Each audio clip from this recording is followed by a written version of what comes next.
किंवा एखादी घटना करून निघून जाणं, किंवा बऱ्याच वेळा असं जसं मी म्हणलं की काही लोक असे आहेत की 15 वर्ष काहीच केलेलं नाहीये, पण त्याच्या आधी जर बघितलं तर अनेक लोक मारलेत, म्हणजे अनेक नगरसेवक मारले किंवा काय मारले, रिव्हेंज मर्डर्स वेगवेगळे आहेत.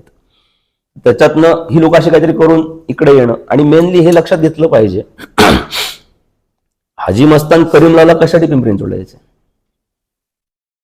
ते कधीच कुठे आलं नाही, कधी कुणी बोललं नाही, काही नाही. कारण काही कालावधीनंतर या बऱ्याच लोकांना किंवा ते ज्यांच्याकडे यायचे त्या काळी काय यांना एक राजमान्यता मिळाली. नंतर ती लोक नेते झाले, काही लोक फार वेगवेगळ्या पदांवर गेले, काही लोक गृहमंत्र्यांबरोबर स्टेज शेअर करायला लागले, आणि त्यामुळे त्याच्यातनं ती नावं पुढे मिळाली. पण जसं त्यामुळे एक होतं की मुंबई पोलिसांचं लक्ष कायम पिंपरी चिंचवडवर होतच नाही असं नाही. औरंगवली चाकणच्या पुढे एक गाव आहे, तिथे त्याचं घर आहे, आजही बऱ्याच गोष्टी आहेत. मध्यंतरी एक 17 वर्षापूर्वीची गोष्ट असेल, त्यांच्या घराची वास्तुशांत होती, त्याचा अल्बम आहे, पोलिसांकडेही आहे. वास्तुशांतीचा अल्बम पोलिसांनी मिळवलेला आहे. तो पिंपरी चिंचवडला सध्या 128 नगरसेवक आहेत, त्यापैकी एक 35-40 जण असे हात जोडून उभे होते त्या घरामध्ये. ते फोटो मी स्वतः बघितलेले आहेत, ते फोटो पोलिसांकडे आजही आहेत. त्याच्यातनंच दिलीप कुलकर्णी हा आला का आला काही नाही त्यात नाही. आणि नॉट ओनली दिलीप कुलकर्णी फार एवढं मोठं नाहीये की तो आला आणि मारला गेला म्हणून, पण पिंपरी चिंचवडला बघितलं तर वेगवेगळे लोक की ज्यांचं खूप मोठी यादी येते की आपण जर एक एक जण नावं घेत बसलो तर काळेवाडी फाटा थेरगावचा डबल एन्काउंटर जो खूपच चर्चेला एन्काउंटर, की त्यावेळेस म्हणजे आता आपल्याकडच्या वेगवेगळ्या विंग आहेत पोलिसांच्या, पिंपरी चिंचवडला अशी कुठलीच पोलिसांची शाखा नाही असं नाहीये. आणि पोलीस म्हणजे फक्त लोकल पोलीस नाही, सिटी, स्टेट, सेंट्रलच्या जेवढ्या तपास यंत्रणा आहेत, जेवढ्या गुप्तचर यंत्रणा आहेत, ह्या सगळ्यांच्या ऑफिसेस आज पिंपरी चिंचवडला. तर अशा काही दुर्दैवी घटना पण आहेत पिंपरी चिंचवडच्या की ज्याचा तपास अजून नाही झाला. त्यातली एक घटना तर खूप लक्षात आहे. 7 वर्षाची मुलगी होती, गिरणी जी असते पिठाची, ते खाली जे पीठ सांडतं तर ते विकलं जात नाही.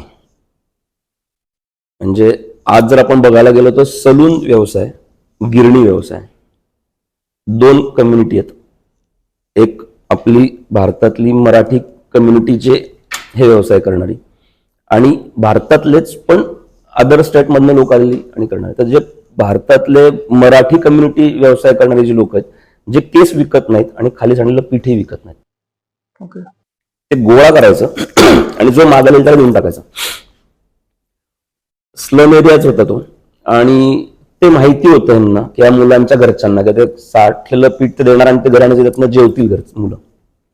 मग दिवसभर मुलांनी काय करायचं तर त्या गिरणीच्या बाहेरच खेळायचं. अशात ती रोज तिथे खेळायची. दुपारी 1:30च्या सुमारास तो गिरणी बंद करताना साठलेलं पीठ त्यांना देणार, निघून जाणार. असंच ती पीठ आणायला गेलेली मुलगी तिथून गायब झाली. दुसऱ्या दिवशी संध्याकाळी तिची बॉडी रेल्वे ट्रॅकवर सापडली, ज्याचे 2 तुकडे झाले रेल्वे कटिंग मध्ये. आणि रेल्वेमध्ये अपघाती मृत्यू जो आहे तसं 2 भाग 3 भाग एकच जाणं असं नाही होत. म्हणजे अनेक वेळा आम्ही बघितलंय की पावडं आणि घमेलं मृतदेह असे खरडून गोळा करायला लागतात. पण ह्या घटनेत असं होतं की त्या मुलीचे 2 तुकडे झाले होते, पोटापासून खालचा भाग वेगळा, वरचा भाग वेगळा. पोलिसांना लक्षात आलं की हे तिला आणून ठेवले ट्रॅकवर. तपास केला तेव्हा कळलं की तिचा रेप झालाय.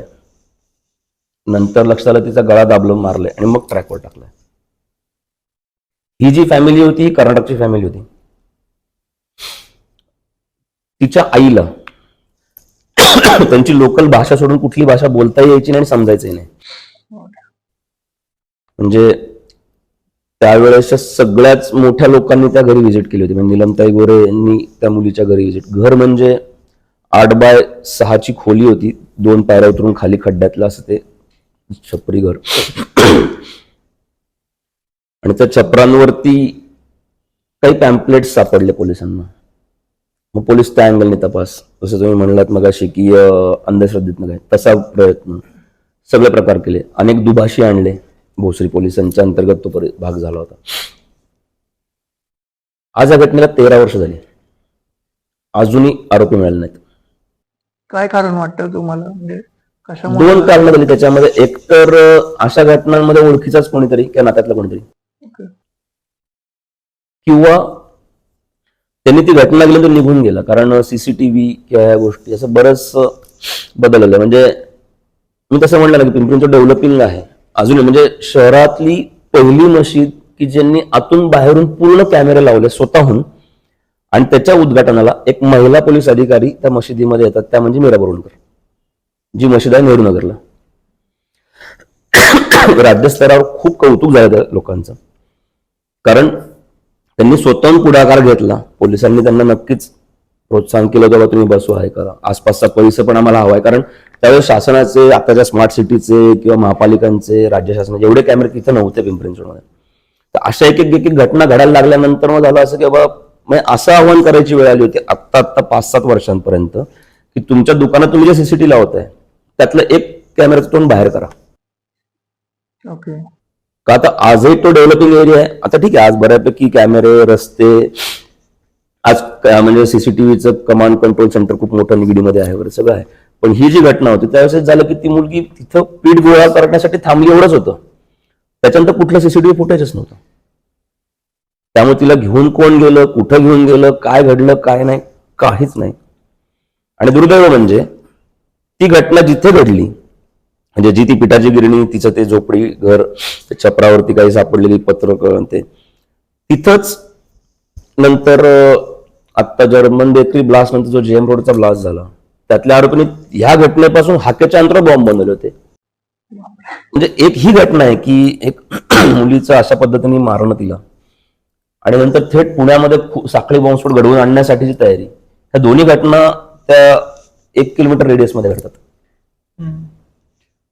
फक्त तो तपास लवकर लागला बॉम्ब ह्याचा का, तेव्हा कॅमेरे होते, यंत्रणा एवढ्या फास्ट होत्या, सगळं पब्लिक इंटरेस्ट मोठा होता, त्यामुळे झालं. पण हा तपास आजही नाही झाला. पीसीएमसी मध्ये इलिगल इमिग्रंट्स पण खूप सापडतात. रिसेंटली आपण बांगलादेशचे खूप इलिगली येऊन राहिले तिथे. बांगलादेशचे खूप लोक राहिले, पण मी एक हे नक्की सांगेन की पिंपरी चिंचवड मधल्या कुदळवाडीमध्ये बांगलादेशी राहतात म्हणून तिथे झालेली अतिक्रमण कारवाई ही फक्त राजकीय आणि प्रशासकीय प्लॅन्ड कारवाई होती. कारण ज्या कुदळवाडीत ही घटना घडली, अतिक्रमण कारवाई झाली, तिथं एकही बांगलादेशी अजूनही सापडलेला नाही. फक्त राजकीय स्टंट साठी केले ते? हो. हा, त्याच्या आसपास सापडले का सापडले, मोशीमध्ये सापडले, पिंपरीत सापडतात, भोसरीत सापडतात, नेहरूनगर, वाकड, हिंजवडी, चाकण, तळेगाव, या परिसरात, दापोडी. पण हे जे कोण आहेत बांगलादेशी लोक, तर ही लोक म्हणजे हॉटेलमध्ये कामगार आहेत, पुण्यातल्या बुधवारपेठमध्ये व्यवसाय करणाऱ्या काही महिला आहेत ज्या तिथे राहत आहेत. आज 3 दिवसापूर्वी एक सापडली भोसरीमध्ये, त्याच्या आधी एक मागच्या महिन्यात नेहरूनगरला एक महिला सापडल्या. दोघी महिला भारतामध्ये आल्या, ज्या पुण्यातल्या बुधवारपेठमध्ये व्यवसायासाठी आल्या, आणल्या गेल्या, फसवलं, जे असेल तो भाग वेगळाच आहे सगळा, पण त्या बांगलादेशी होत्या. तशा त्या सापडलेल्या आहेत, काही कामगार सापडलेले आहेत. पण हा, बांगलादेशमधनं येऊन बांगलादेशामधली जे फुटीर संघटना आहेत त्याच्यासाठीच काम करणारे, किंवा इथं आपल्या ह्याला त्रास होईल म्हणजे राष्ट्रीय सुरक्षा आहे असं कोणी सापडले नाहीत. जे आहे त्यातले 2